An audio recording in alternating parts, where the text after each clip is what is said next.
Interview with Bongani Bingwa. On to this now. So how deep is the hole the Road Accident Fund has dug for itself amid allegations of maladministration, financial impropriety, and the misuse of public funds? Now, 4 senior executives, including the acting CEO, the CFO, the Chief Governance Officer, and the head of the Office of the CEO have been suspended with immediate effects. For weeks now, the Standing Committee on Public Accounts in Parliament has been asking tough questions of the entity and scrutinizing its operations. A bleak picture has begun to emerge of an institution in deep crisis.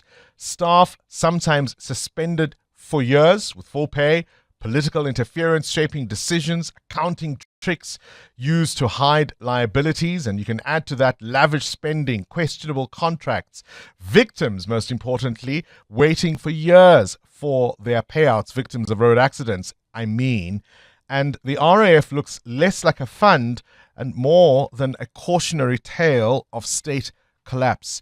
Songezo Zibi is the chairperson of the Standing Committee on Public Accounts and has been leading that inquiry and joins us now. Always a pleasure to have you on the show. Thank you for your time. Good morning, Bongani. Thanks very much for having me. Let's start with the latest news. These suspensions coming out, I think, on Friday.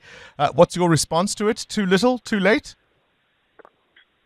No, Bongani, it's never too late. Most certainly, I think it's important that the board, and they are coming to Parliament to the Transport Portfolio Committee this coming week, tomorrow, in fact, that they set out what they've observed, what has led to the suspension. As the Standing Committee on Public Accounts, we've seen enormous maladministration, really bad accounting practices, all of which have led to over 430,000 claims being outstanding, some of them for more than a decade, unattended, while the cost of claim has gone out, the value per claim has gone up by 70%, legal fees per claim have tripled or quadrupled, and so on. So there's enormous financial leakage at the Road Accident Fund, as well as other very concerning things, and they needed to be arrested. And you mean those processes needed to be arrested, not those the processes? Yes. Those processes needed to be arrested. Can easily be misread as something else. All right. I remember. I don't know if it was a tweet. My brain tells me it was, where you said before this process began formally that by the time you do, you're not necessarily on a fishing expedition. You know the kinds of things you are looking to ask questions about. And perhaps for our audience, to underscore the work that you are doing, this inquiry that SCOPA now is leading is the 4th of its kind since 1994. Yes, I understand that it is the 4th of its kind since 1994. I know they did something during the state capture years as well. But certainly in this case of the Road Accident Fund, an intervention was necessary, because in the previous parliament there were instances where the committee would go to the premises and they wouldn't be allowed in. And then when they are allowed in, the management would refuse to attend to them, and they'd have to walk around on their own without anybody showing them around. Yes. So certainly the level of insolence by that institution has been incredible. And then when they come to Parliament, they would withhold information. They would tell things that are totally untrue to Parliament, which is why we've put them under oath this time, so that they're under the pain of potential prosecution, because it's difficult to trust anything they say. Is that the method of fact-finding that makes this significant? Yes, it is. Right. I mean, I don't know how much you can comment, given that the process is still underway, but to the degree that you can, just at a cursory level, how deep is the crisis at the RAF? It's a train wreck, Bongani. That's the only way that I can describe it. I'll just mention 4 things without elaborating. Yes. The Road Accident Fund gets allocated about 50 billion rand a year. They spend about 43 billion. They used to settle about 253,000 claims with that money, 43 billion. They now settle about 63,000 with the same money. first of all, while claims are lying unattended. That's one example. Is it because the claims have gone up? It's not because the claims have gone up. It's because the process has become inefficient. There are no claims administrators. The default judgments have gone up. They don't send people to court to defend all the matters. And therefore, a claim that should be settled, let's say at R1 million, can get concluded by court order at R5 million, because they fired the panel of attorneys that was there without a plan.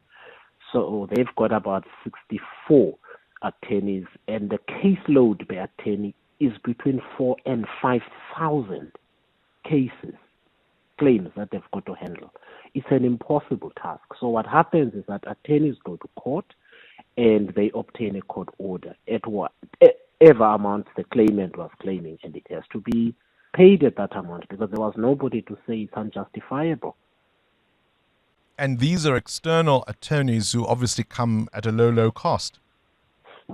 No, they used to have external attorneys. They've got their own attorneys now. Some of them are really good. I've seen some of the judgments. They do settle. They do argue the matters in court. The problem is there's just not enough of them. So you find that one attorney is expected in 3 different hearings at the same time in the same courthouse, and it's impossible. So whichever 2 of the 3 they can't attend, they lose those 2 because they can't be at 3 places at the same time. That should have been foreseen. It wasn't. The decision was taken, and it was left to collapse. The second is they've externalized about R1 billion of procurement through 2 marketing contracts. And the Road Accident Fund does not scrutinize the invoices that it's expected to pay out of those contracts. The one contract is supposed to end in 2027 with 500 million rand spent. By the end of this year, they will have exhausted that 500 million, or by February. And it's not clear what that money has been spent on, whether it's been spent on justifiably or not. The other contract is similar, where we saw a bottle of water for 85 rand, one single event, a staff event for 4 million rand, etc., etc. So I can go on and on, Bongani, and depress 702 listeners in the morning, but that's what we found. And that's how we get to the 500 billion rand hole. Well, that's a different matter, the 500 billion rand hole, which is what the Road Accident Fund, I spoke earlier about accounting malpractices. They simply decided, without any legal advice, without proper advice at all, because we scrutinized this last week, that a large portion of their liabilities simply don't exist. So they wrote them off the books. They used to be over 330 billion. So they decided that, no, we're not going to account for that category. It doesn't exist, and they just scratched it off the balance sheet. That's what led to the litigation with the Auditor General. And the Auditor General won that case, but they just continued to litigate. They went to the High Court twice and lost, Supreme Court of Appeal twice and lost, and they went now, before this new board came, they were going to the Constitutional Court for a reason that has not been apparent, because there is no constitutional issue at all.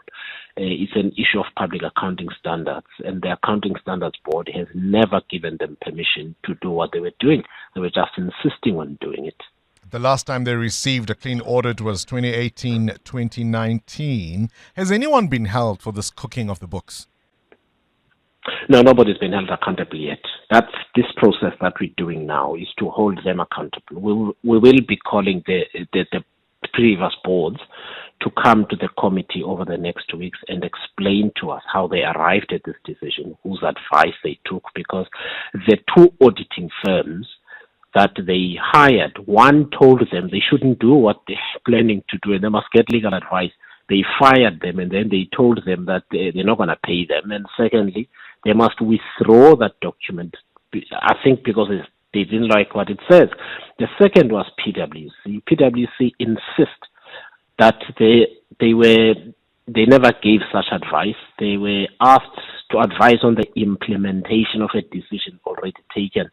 The problem is PwC were asked to do this work before the board took any such decision.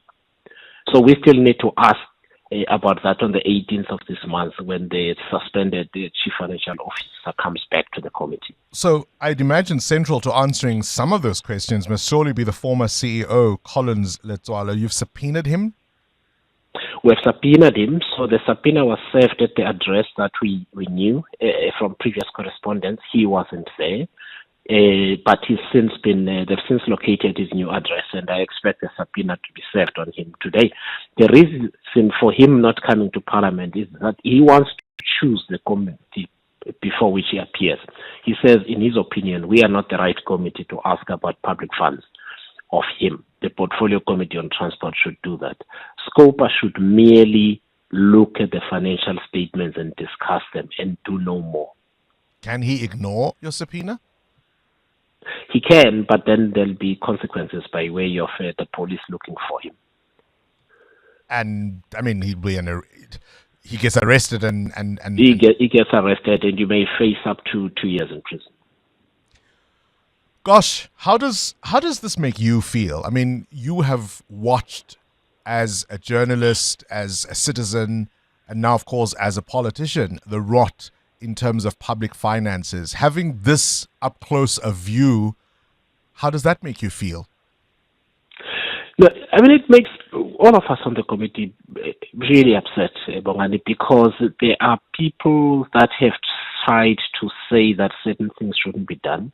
They have been abused and hounded out of the institution. Some of them were in front of the committee, and they broke down and cried, relating what has happened to them, where they've lost everything because they were defending their labor matters in court, and there would be court orders that the Road Accident Fund would simply ignore and not enforce, even if it's an appeal court that instructs them to do that. What the other concerning thing, lastly, Bongani, is that it's also the lack of scrutiny by previous ministers who would even commend what was going on there. Incredibly, even as the number of claims registered, processed, and settled was declining precipitously.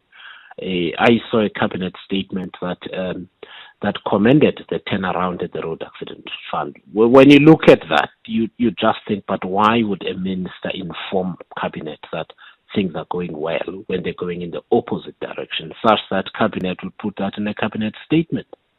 It's quite unbelievable. Appreciate your time. Songezo Zibi is the chairperson of the Standing Committee on Public Accounts. They've been doing some work looking into the Road Accident Fund.